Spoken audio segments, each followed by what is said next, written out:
जय श्रीकृष्ण सर्वांना। मी आहे श्वेता गुजर आणि खूप खूप मनापासून स्वागत आहे तुम्हा सर्वांचं माझ्या आजच्या नवीन व्हिडिओमध्ये। तर कालच्या व्हिडिओमध्ये मी तुम्हाला बर्थडेचं सेलिब्रेशन दाखवलं होतं की आम्ही बर्थडे कसा सेलिब्रेट केला आणि आम्ही घरच्या घरीच बर्थडे सेलिब्रेट केला होता।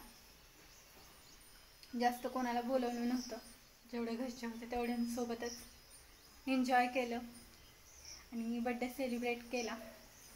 तर चला आज मी तुम्हाला दाखवते तांदळाच्या पट्टी पापड्या।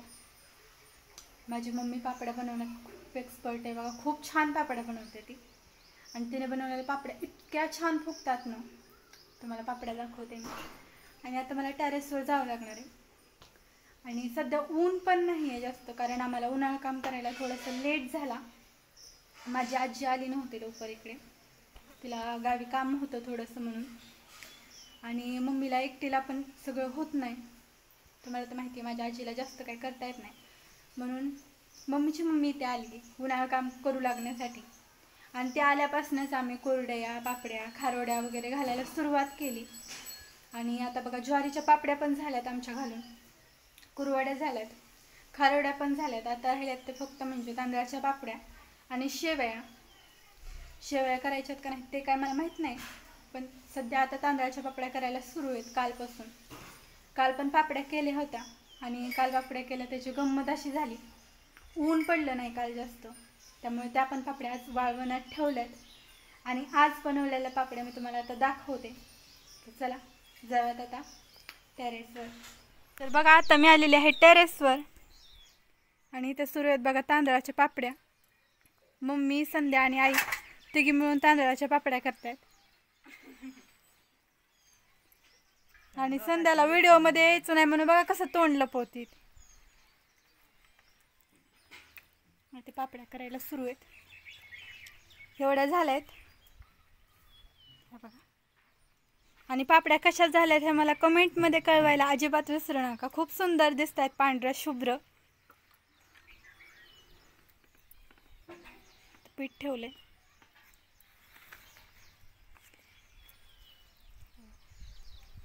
आणि या काल केलेल्या पापड्या आहेत। काल जास्त ऊन पडलं नव्हतं त्यामुळे पापड्या काय कडक वाळल्या नाहीत, त्यामुळे आज पण वाळवायला ठेवल्यात। हे बघा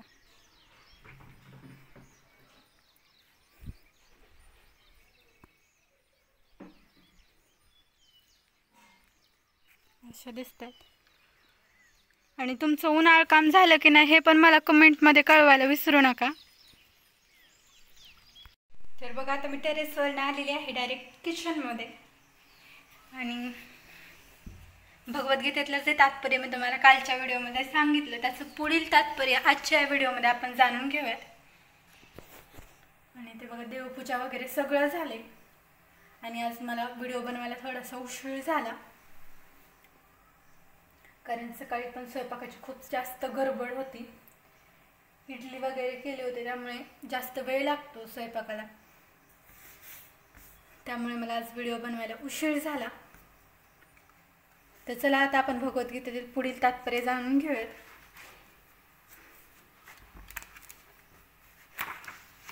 आणि तुम्ही मला एक गोष्ट सांगायला विसरू नका की तुम्ही भगवद्गीतेचं अध्ययन करायला सुरुवात केली की नाही, कारण भगवद्गीतेचं अध्ययन करण्याचे खूप सारे फायदे आहेत, जे की मी तुम्हाला माझ्या मागच्या व्हिडिओमध्ये सांगितले होते। आणि बघा इथले जे पिक्चर्स आहेत ते मला खूप जास्त आवडतात, कारण या प्रत्येक फोटोमध्ये काही ना काही बोध आहे। हे बघा खूप छान वाटतं आणि मी जेव्हा पण भगवद्गीता ओपन करते ना, हे फोटो दिसतात रोज, तेव्हा खूप छान वाटतं। हे बघा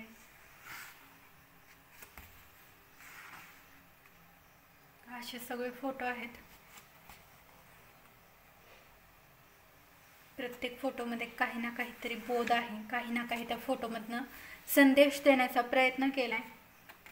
आणि ते तात्पर्य मी तुम्हाला काल म्हणजे परवाच्या व्हिडिओमध्ये मी तुम्हाला सांगितलं की श्रीकृष्णांनी आपलं विशाल काय रूप अर्जुनाला दाखवलं होतं, तेव्हा ते असं दिसत होतं बघा। अर्जुन जिकडे पण त्याची नजर फिरवत होता त्याला फक्त आणि फक्त श्रीकृष्णच दिसत होते। आणि पुढे असं आहे आणि हे लास्ट. तर चला आता गप्पा गोष्टी बस झाल्या. आता आपण भगवद्गीतेतील पुढील तात्पर्य जाणून घेऊयात. तर आज आपण हे तात्पर्य जाणून घेणार आहोत. परवाच्या व्हिडिओमध्ये मी तुम्हाला अर्ध तात्पर्य सांगितलं होतं, हे त्याच्या पुढचं आहे. संकल्पनेचा त्याग करू शकत नसल्याने त्याने निर्विशेषवादाचे दीर्घकाळ केलेले अनुसरणही त्याच्यासाठी क्लेशदायक असते. म्हणून देहधारी जीवासाठी निर्विशेषवाद हा आचरण करणे वेळी आणि साक्षात्कार करतेवेळी क्लेशदायकच ठरतो. प्रत्येक जीवात्म्याला आंशिक स्वातंत्र्य असते आणि मनुष्याने निश्चितपणे जाणले पाहिजे की निराकाराचा साक्षात्कार हा आपल्या सच्चिदानंद स्वरूपाच्या विपरीत आहे. म्हणून त्याने या मार्गाचा स्वीकार करू नये. प्रत्येक जीवासाठी श्रीकृष्ण भावना अर्थात भक्तिमय सेवेमध्ये पूर्णपणे संलग्न होणे हा सर्वोत्तम मार्ग आहे. जर मनुष्याने या भक्तियोगाकडे दुर्लक्ष केले तर तो नास्तिकतेकडे वळण्याची शक्यता असते. अशा रीतीने या श्लोकामध्ये सांगितल्याप्रमाणे इंद्रियांतील अचिंत्य अशा अव्यक्तावर ध्यान करण्यास विशेषतः या कलियुगात कधीही प्रोत्साहन दिले जाऊ नये. भगवान श्रीकृष्णांनीही या मार्गाचे अनुमोदन केलेले नाही. तर आज आपण हे एवढं सुंदर तात्पर्य जाणून घेतलं. उद्याच्या व्हिडिओमध्ये आपण या श्लोकाचा अर्थ व त्याचं तात्पर्य जाणून घेणार आहोत. हे बघा एवढं तात्पर्य असं मोठं आहे बघा. 1.5 ते 2 पेज हे तात्पर्य आहे. तर ते आपण उद्याच्या व्हिडिओमध्ये थोडं करून जाणून घेऊयात. आणि भगवद्गीता वाचायची झाल्यानंतर हे सगळ्यात महत्त्वाचं काम आहे. कारण आपण पेज नंबर वगैरे पाहत नसतो. जिथे डोर ठेवलेले असते तिथे आपण ओपन केलं की आपल्याला लगेच कळतं हा माझं इथे वाचायला सुरू आहे म्हणून. तर त्यासाठी हे खूप गरजेचं आहे. तर चला आता माझं थोडंसं काम राहिलं आहे. थोडंसं काय खूप जास्तच राहिले. काय राहिले ते पण मी तुम्हाला सांगते.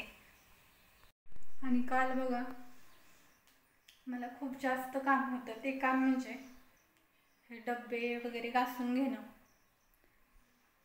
हे सगळं स्वच्छ केलं आहे. म्हटलं किचनमधलं सगळं काम माझ्याकडेच असतं, स्वयंपाक वगैरे करणं. कारण मम्मीला बाकीची खूप सारी कामं असतात. त्यामुळे मी कधी कधी तिच्यावर चिडते पण आणि कधी कधी समजून पण घेते. पण काहीही झालं ना तरी ते काही म्हणत नाही.